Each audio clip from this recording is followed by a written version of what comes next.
vraiment dans notre série, on parle. Et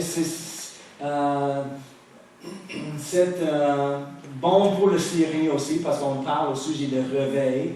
Mais vraiment, c'est dans mon cœur de faire les autres choses aussi avec ça pour comprendre plus au sujet de réveil et de recevoir plus et d'être plus efficace dans notre marche vers le réveil.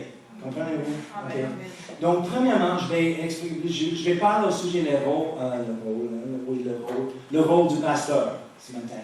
Parce qu'on a besoin de comprendre le pasteur, c'est qui ça, c'est quoi le boulot d'un pasteur. Parce que si on ne comprend pas, on ne coopérerait pas avec les choses que Dieu fait. Premièrement, je veux commencer pour dire, pour une bonne compréhension de nous. Par exemple, on avait une règle dans notre église en Floride, et je n'ai pas jamais dit cela ici, mais j'ai la même pensée vraiment. Notre pasteur en Floride, il avait une règle, donc, si on peut dire, il ne fait pas le conseil avec les autres personnes à l'extérieur de l'église. Il ne donne pas le conseil des personnes dans les autres églises. Parce que des fois, il y a un appel, « Oh, j'ai besoin de parler avec le pasteur, j'ai besoin d'un conseil. » OK, tu es qui?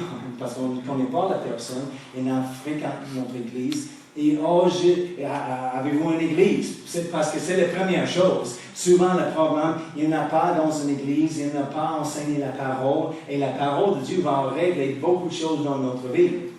Et des fois, la personne dit, « Oh, j'étais dans l'église de tel et tel. » Donc, la question est, pourquoi pas tu ne parles pas avec ton pasteur? Je pense qu'il ne comprend pas les choses, il n'est pas vraiment spirituel, il y a des choses. Et on ne dit rien souvent, mais la question est, pourquoi tu restes là? Si tu n'as pas confiance en ton pasteur, pourquoi tu restes? Des fois, on rencontre les personnes, oui, il y a des questions pour le pasteur, les finances et des choses, mais on reste là. On a besoin d'avoir la confiance dans notre pasteur, certainement. Mais, et des fois, honnêtement, la personne ne veut pas parler avec leur pasteur parce qu'il le connaît bien.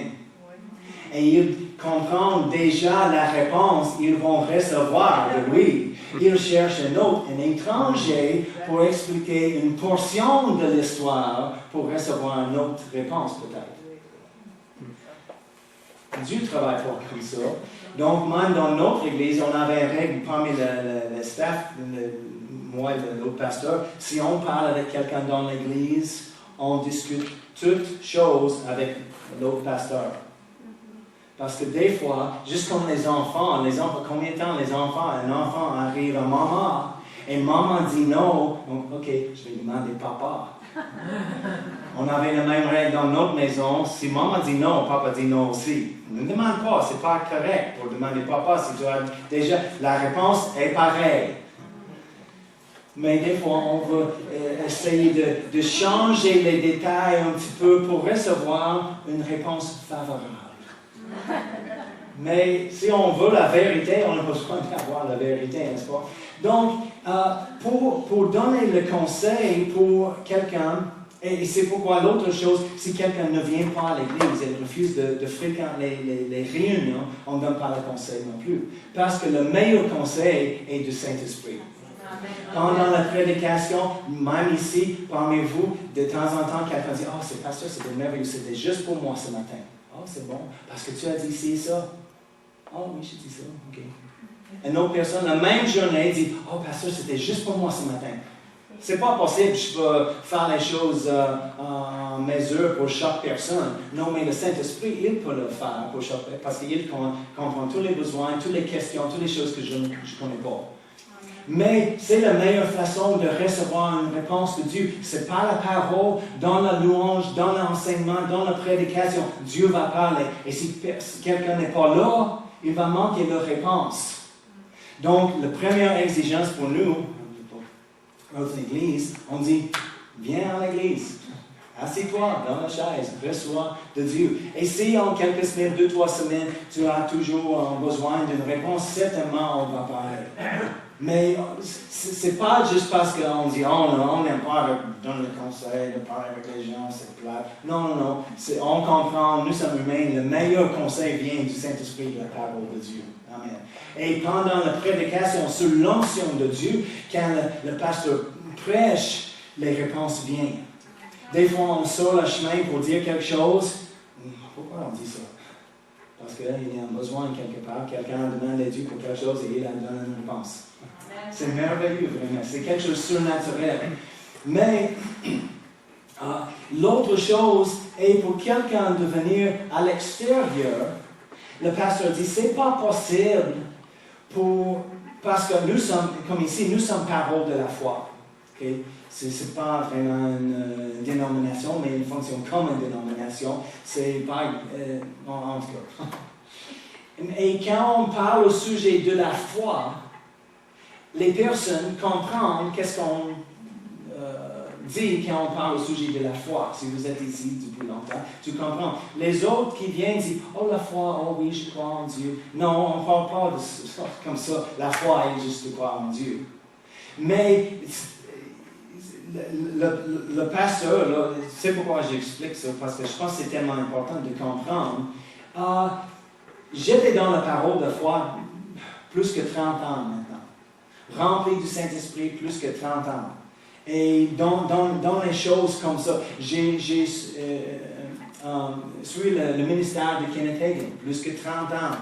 Et je comprends les choses, comment il a fait les choses. Mais pour quelqu'un de venir à l'extérieur, pour le conseil, pour moi de commencer à parler dans une certaine façon, je n'ai pas le temps, dans 1 heure, même 2 heures, d'expliquer tout l'arrière-plan, toutes les compréhensions que j'enseigne chaque dimanche au sujet de la foi, la guérison, toutes les choses, tous les bienfaits de Dieu. Comprenez-vous? Parce que je dis une chose et il comprend une autre chose. Ah oui, je comprends. Et pour être certain, nous sommes sur le même... on a besoin de comprendre les choses. Donc, en disant cela, je dis ça pour dire, pour me comprendre et nos enseignements, c'est bon de comprendre notre arrière-plan comme votre pasteur. On était un produit de Kenneth Hagin, le ministère de Kenneth Hagin, un prophète, un vrai prophète. Et c'est pourquoi nous avons les livres de Kenneth Hagin, pour vous aider de comprendre le sujet de la foi, c'est plein de la parole de Dieu et des choses. Et même si les personnes comprennent qui est Kenneth Hagin, ouais, c'est notre fondateur, les choses. Et pour nous comprendre bien, c'est bon de lire ces livres. Les mêmes choses on a étudiées. Et quand je parle dans une certaine façon, tu comprends dans une meilleure façon. Comprenez-vous? Oui. Okay. Ça fait sens. Mais c'est intéressant parce qu'il y a plusieurs qui n'ont jamais lu un livre de Kenneth Hagin. Ils sont là depuis le commencement de notre Église. Et vous rappelez la série que j'ai faite sur le mariage, divorce et remariage? Et c'était excellent. Je suis dit moi-même. Parce que mais plusieurs de vous disent, oh, c'était vraiment bon. Et une réponse que j'avais était répondue. J'ai pris toute la série de son livre, Mariage, divorce et remariage, qui était sur la tablette depuis les derniers 5 ans. Exactement.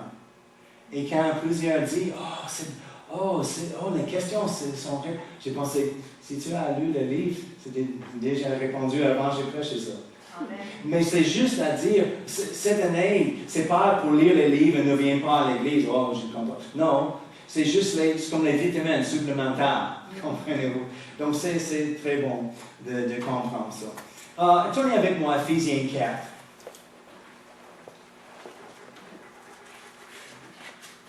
Parce que pour travailler avec nous dans notre vision, c'est bon de comprendre où on arrive d'où. On a la vision de quoi? On explique dans les cours, équipés, des choses certainement. Mais en même temps, c'est bon, tu vas comprendre plus en lisant les livres de Kenneth Hagin, plus d'un fondement que tu prends notre ADN, on peut dire. Okay? Pour travailler avec nous, pour avoir une promotion dans l'Église, de faire les choses comme un leader et les choses, il exige quelqu'un à la même ADN que nous. Parce que c'est notre vision, d'accomplir notre vision.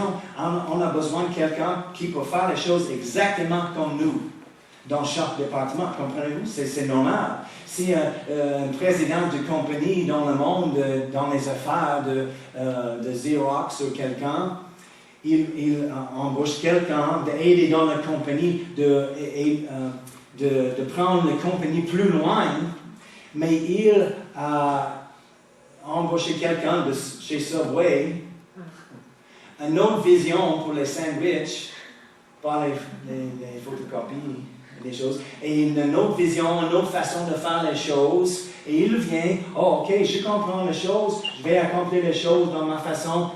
Non, c'est un autre ADN, c'est une autre vision, ils ne coupent pas ensemble. Comprenez-vous? Okay? Donc, c'est pourquoi c'est tellement important pour nous de comprendre les uns les autres et couler ensemble. Regarde Éphésiens 4, verset 11. Et il a donné, Jésus a donné les uns comme apôtres, les autres comme prophètes, les autres comme évangélistes, les autres comme pasteurs et docteurs et enseignants. Il donnait à l'Église ces dons. On dit c'est les 5 dons du ministère. L'apôtre, prophète, évangéliste, pasteur et enseignant. Et c'était donné à l'Église par Jésus. Il a donné les dons à l'Église. Merci Seigneur pour les dons. Je suis un don. Amen. Amen. Amen. Il semble vraiment self-serving. Égoïste, on peut dire, pour dire ça. Mais c'est tellement important de comprendre. J'ai besoin de comprendre mon don aussi. Je le comprends. Mais c'est important de voir pour tout le monde. Et malheureusement, aujourd'hui, il y a dans nos sociétés de rébellion et des choses, il y a une attitude contre l'Église des fois. Et les gens ne voient pas la valeur de l'Église, ni la valeur des ministres dans l'Église, la valeur de berger. Okay?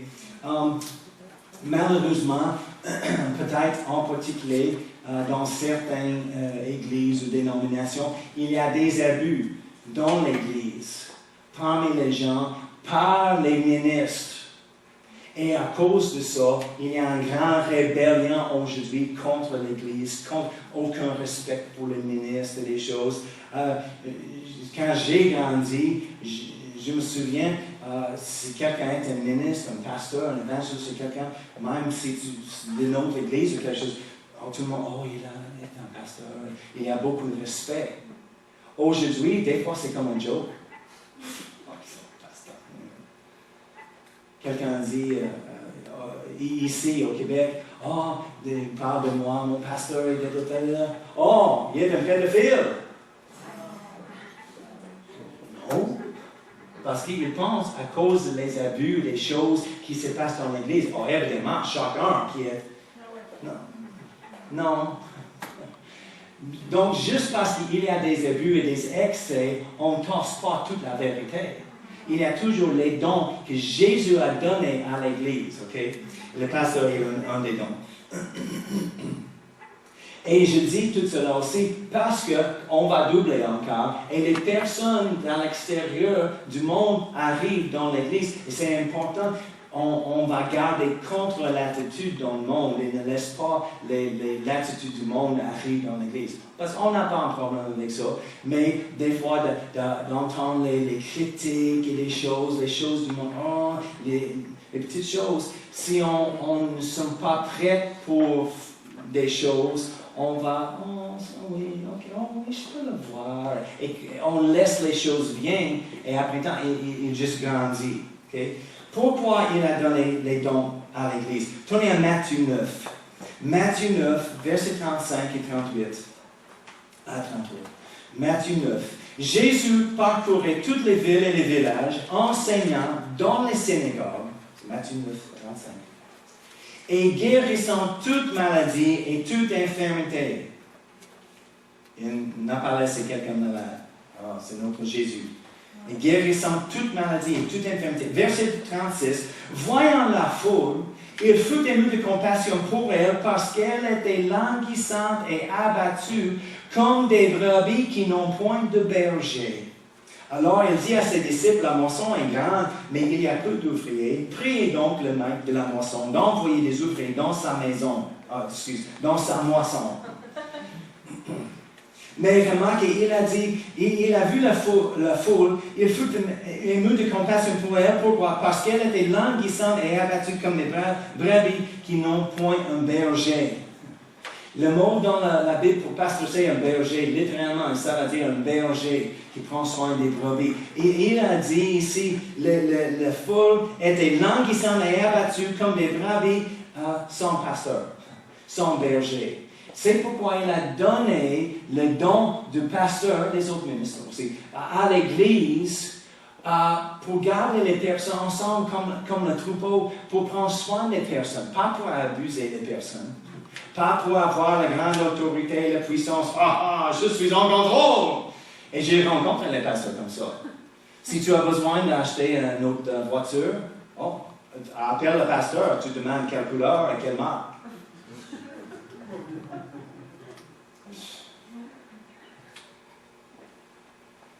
Ça ne me dérange pas. Pas les choses comme c'est pas. Je n'ai pas le temps pour faire ça.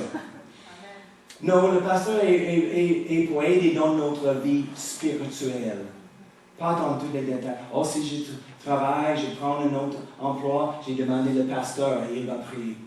Non, je prie pour moi-même. Je prie concernant ma famille, ma maison, la ville où j'habite et quel coin dans la ville. J'ai accès à Dieu par le sang de Jésus, pas par le pasteur. Mais j'ai rencontré des personnes avant, notre pasteur a dit, oui, on prend une décision, on demande, et il va prier, il va demander Dieu, et il va rappeler nous avec la réponse. Non, c'est un abus, un excès. Mais, sans pasteur, en même temps, les personnes sont languissantes et abattues. Le Osserval dit, ils étaient dispersés et errants. La parole de vie dit, ils étaient fatigués et découragés. On voit les choses dans le monde et vraiment, c'est pourquoi Jésus a donné le pasteur et le ministre pour l'Église. On peut éviter d'être fatigué et errant, dispersé. Les familles aujourd'hui sont dispersées partout.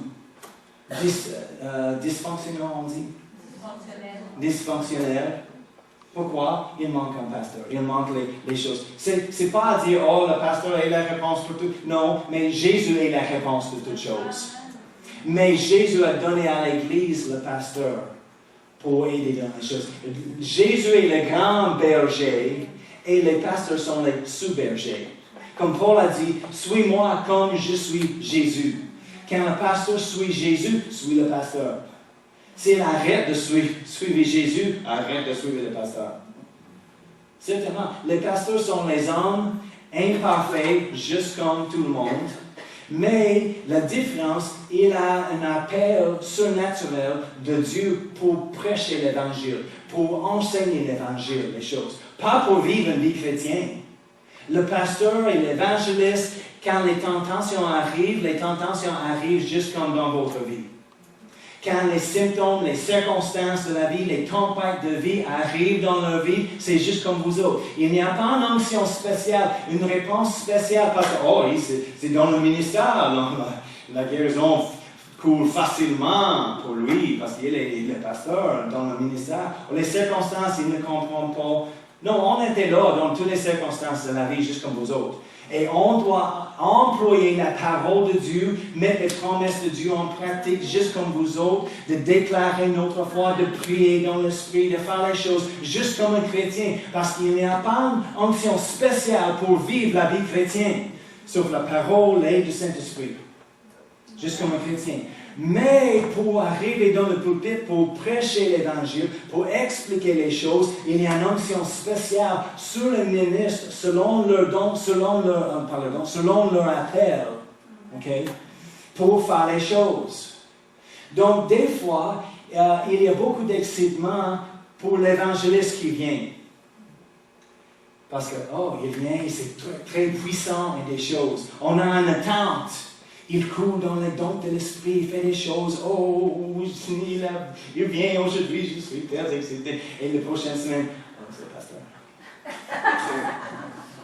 Mais c'est juste normal parce que quand on expérimente la même chose encore et encore et encore, nous sommes familiers avec ça.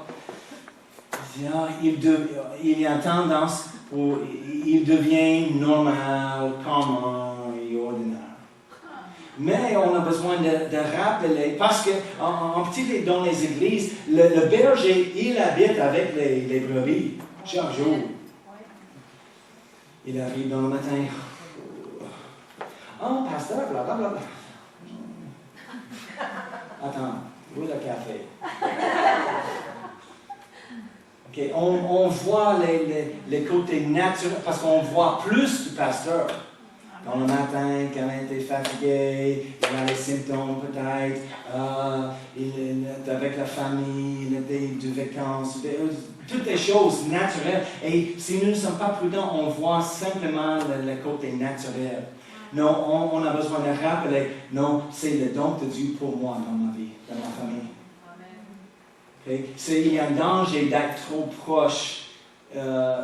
Comprenez-vous? De voir les choses. Mais pour l'évangéliste, j'ai fait la même chose. Oh, l'évangéliste vient. On ne voit pas l'évangéliste. On rit avec nos amis, les évangélistes et les personnes qui voyagent partout dans les églises. Ils restent debout jusqu'à 12 heures dans le matin. Ils se lèvent à 11 heures dans le matin, font des choses. Et on dit, non, c'est pas le vrai monde. Et je sais, il y a certains qui pensent la même chose du pasteur. C'est pas dans le vrai monde. On habite dans le... Non, mais on va voir, on a besoin de voir le don de Dieu. C'est le don pour moi. Okay? Certainement. Parce que il fait les choses pour le troupeau. Le job, le boulot numéro 1 pour un pasteur est de nourrir le troupeau. Pour préparer les repas, la bonne nourriture pour le troupeau. Okay? Il a besoin de protéger le troupeau contre les loups et les autres choses, contre les doctrines, les mots dans l'Église qui arrivent. Il dirige le troupeau aussi. C'est le pasteur qui reçoit la vision de Dieu pour l'Église. Okay? Et c'est mon boulot de pointer la direction. Là-bas, on avance là-bas. C'est la direction, c'est la vision, c'est les choses qu'on fait. On fait les disciples et c'est la façon dont on l'a fait. Comme ça. OK, viens, Rabbi, non, viens ici. OK, cette direction, c'est le boulot. OK? Et il y a ordre dans l'Église, et comme Dieu nous a appelés surnaturellement de venir ici au Québec et à Québec. On est arrivé au Québec.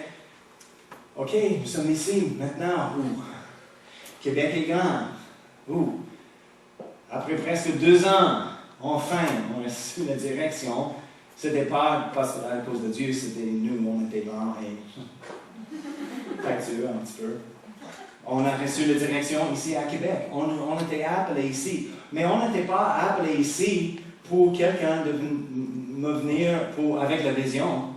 Non, on a reçu, le pasteur reçoit la vision de Dieu. Je rappelle un monsieur dans notre... non, c'était juste un visiteur dans notre église. Il est arrivé dans notre église en Floride pour une réunion de prière, simplement. Il n'était jamais là un dimanche. Non, c'est pas vrai. Il était là dimanche matin et on avait dit prière dimanche soir. Il était là dans le matin pour visiter. Il est retourné avec son épouse. Les deux étaient là pour la prière. Après la réunion de prière, il est arrivé au pasteur et il a dit, j'ai entendu de Dieu ce soir la vision pour ton église et les choses que tu as besoin de faire. C'est-tu comme mon pasteur? Il dit, non, tu n'as pas reçu ça. Oh oui, le Saint-Esprit m'a parlé. Il m'a donné la vision, les choses que tu as besoin de faire pour ton église. Ça ne fait pas de sens. Un étranger, Dieu va appeler le pasteur. Il est équipé, appelé surnaturellement par le Saint-Esprit et envoyé. Et un étranger qui ne connaît pas le pasteur, qui était là déjà pour 15 ans, établi, il a une vision bien établie, fait les choses, mais quelqu'un dit, oh, je peux te dire comment faire. Et il commence de faire le ministère pour les gens, les choses. Ils se disent, oh non. Je suis le pasteur ici. Je reçois les choses de Dieu. Je peux c'est quelle arrogance et assumption, vraiment, pour assumer, il comprend les choses que le pasteur ne comprend pas. C'est pas pour dire, oh, le pasteur comprend tout. Non, mais c'est pour la vision de son Église, où Jésus a placé lui comme la tête de l'Église. Oh, mais Jésus est la tête de l'Église. Oui, mais Jésus place les pasteurs comme la mini-tête de l'Église, les églises locales. Certainement. Okay? Donc, c'est pour protéger le troupeau comme ça, quand les personnes arrivent pour faire les choses. Oh, je vais faire les choses. Non, pourquoi? Parce que le pasteur, l'étranger, quand le pasteur, c'est pourquoi juste n'importe qui personne ne peut pas prêcher ici. Il a besoin d'avoir un autre ADN. Quelqu'un, des fois, dit, oh, c'est juste les personnes de Réma qui prêchent. Non, c'est pas vrai. On a des personnes qui ne sont pas de Réma qui prêchent ici. Mais il a besoin d'avoir le même esprit de foi comme nous. Il a besoin d'avoir la même vision, le même ADN que nous. Parce que si quelqu'un arrive et prêche, des fois Jésus guérit, des fois non, il a la capacité, mais des fois, on ne prêche pas ça, ce n'est pas notre vision, ce n'est pas en accord avec nous. Et après, j'ai besoin de régler les choses, de faire la correction. Non. C'est une forme de protection pour les brebis, vraiment. On ne laisse pas juste n'importe qui dans notre...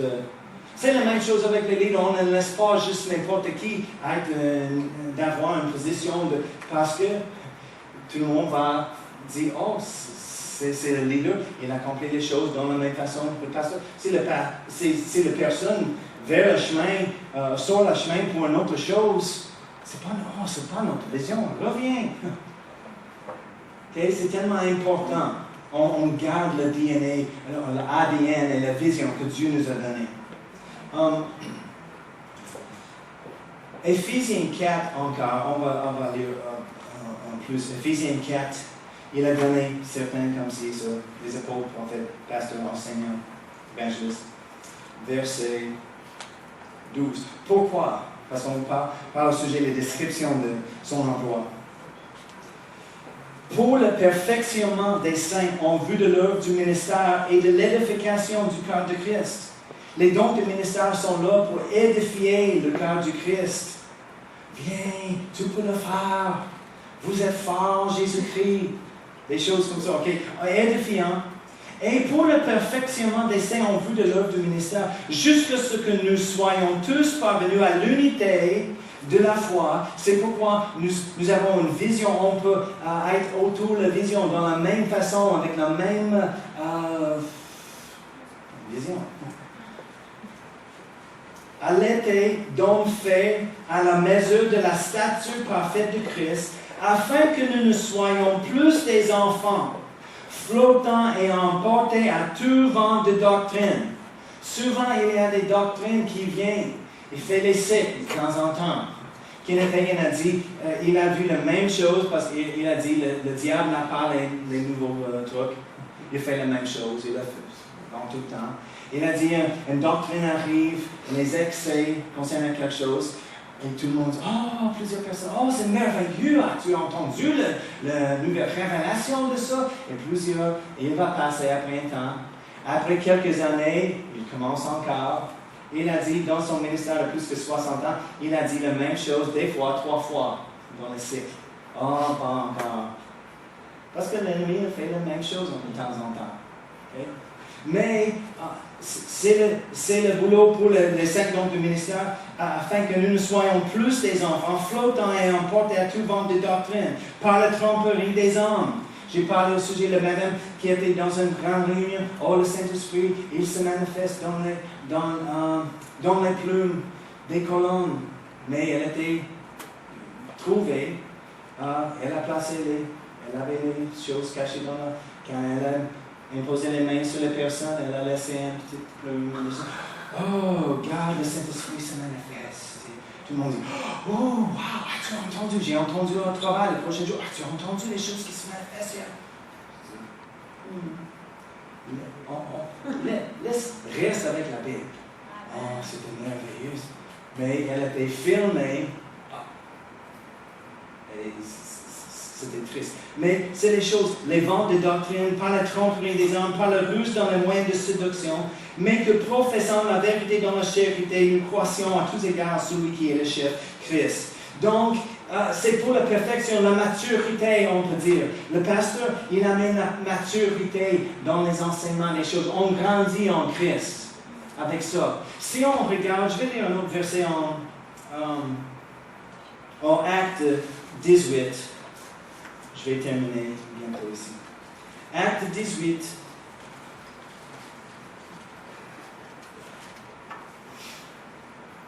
J'ai pris l'idée de mon fils, il m'a passé le midi, donc je dis, oh, c'est pas pire, genre. Non, pas vraiment, c'est pas un habitude. Acte 18, versets 18 et 19. Paul resta encore assez longtemps à Corinthe. Ensuite, il prit congé des frères et s'embarqua pour la Syrie avec Priscille et Aquila. Après s'être fait raser la tête à son prix, quand il a fait... verset 24. Étant débarqué à Césarée, il monta à Jérusalem et après avoir salué l'Église, il descendit à Antioche. Non, 24. Un juif nommé Apollos. Rappelez Apollos, Paul a dit à les chrétiens, un a semé, l'autre a arrosé. Apollos, c'est un ministre de Dieu. Mais remarquez, c'est intéressant. Un juif nommé Apollos, originaire d'Alexandrie, homme éloquent et versé dans les Écritures. Vint à Éphèse, il était instruit dans la voie du Seigneur et fervent d'esprit, il annonçait et enseignait avec exactitude ce qui concerne Jésus, bien qu'il ne connût que le baptême de Jean. Il se mit à parler librement dans la synagogue. Aquila et Priscille, je ne l'ai pas dit, mais c'est un couple qui était les pasteurs. Il a marqué dans un autre verset, il avait une église dans leur maison, et c'est les pasteurs, Aquila et Priscille. L'ayant entendu, le prirent avec eux et lui exposèrent plus exactement la voie de Dieu.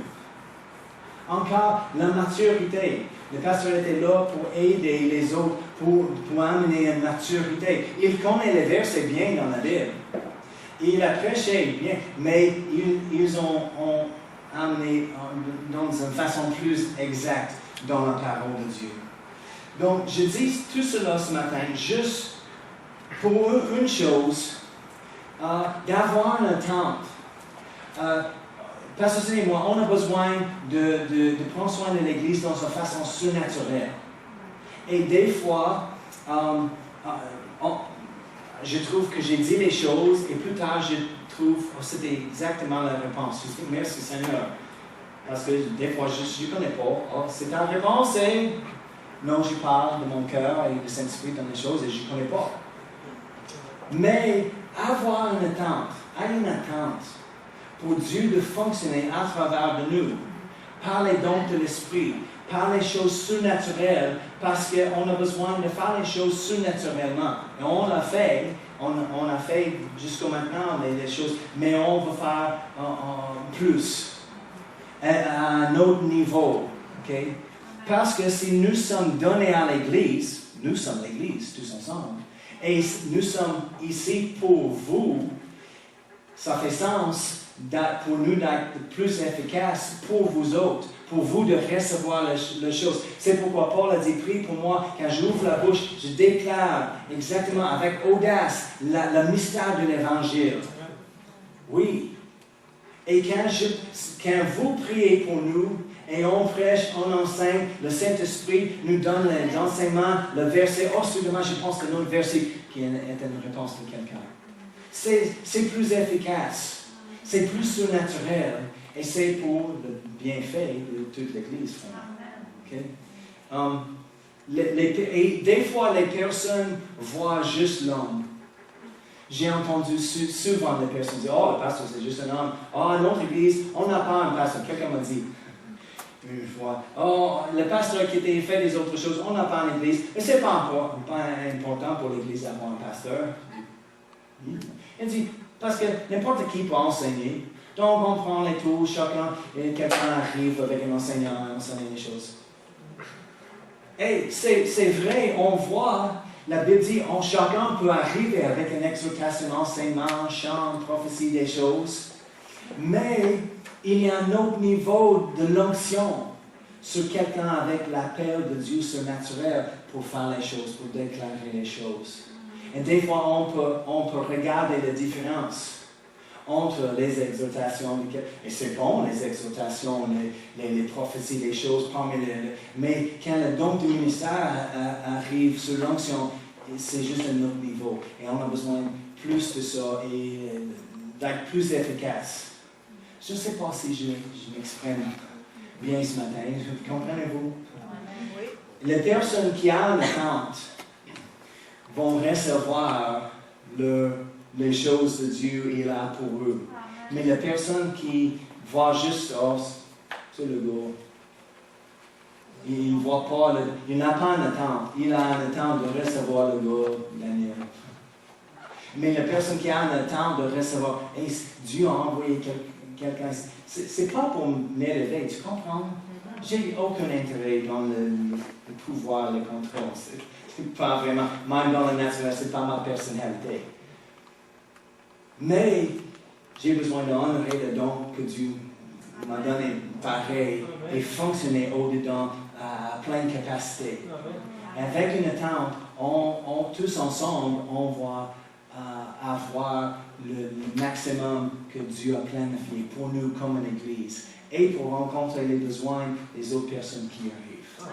Amen. Amen. Parce que je ne suis pas l'Église. Nous sommes l'Église. Je suis membre de l'Église juste comme vous autres. Sans vous, je suis un pasteur sans troupeau. Okay? On va continuer avec les autres choses différentes. On verra la semaine prochaine.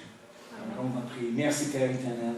On te remercie pour notre appel de toi ensemble, d'être une église, d'être ici en ce moment. Ce n'est pas un hasard, ce n'est pas juste quelque chose, on a tombé en place ensemble. Non, tu nous as ordonné et appelé d'être ici ensemble pour ce moment, dans les derniers jours, dans cette heure, Seigneur. Et on veut te honorer et accomplir ton plan pour nous, personnellement, pour notre Église et pour la ville de Québec. Merci Seigneur, on bénit chaque Église qui prêche l'Évangile ici à Québec. Merci pour chaque pasteur qui prêche la vérité de Jésus crucifié et ressuscité, la vérité de la parole. Merci Seigneur, mais on prie, on va coopérer ensemble ici comme un corps que chaque membre travaille ensemble pour accomplir ton plan, Seigneur, ici. Merci, merci. Alléluia. On te donne toute la gloire, Seigneur. Sois glorifié dans nos vies, dans nos familles et dans cette Église. Dans le nom de Jésus. Amen.